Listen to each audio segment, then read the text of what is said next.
Hi dears, ഇന്നത്തെ challenge എന്ന് പറയുന്നത് ബനാന ഈറ്റിംഗ് ചാലഞ്ചാണ്. ഈ പഴം കൂട്ടിയ ദോശ വെറുതെ തിന്ന മധുരമായിരിക്കും, പഴത്തിന്റെ മധുരം. അങ്ങനെ ഉച്ച സമയത്ത് നമ്മളെ ലഞ്ച് ചൂടോട് കൂടിയുള്ള കോൺഫ്ലെക്സ് ആണ്, പഴം വിട്ട കോൺഫ്ലെക്സ്. ഒരു സാധനം കൂടി ഉണ്ട്, പഴത്തിനെ കണ്ട് ഷെയ്ക്കാക്കി.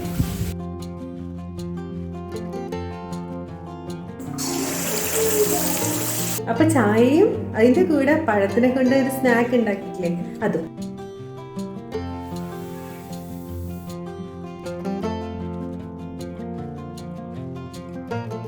ഇനി കുഞ്ഞു പാൻ കേക്കും കൂട്ടത്തില് കാണുമ്പോൾ ചായ പോലെ ഇല്ലേ, പഴത്തിന്റെ ഒരു ജ്യൂസ്.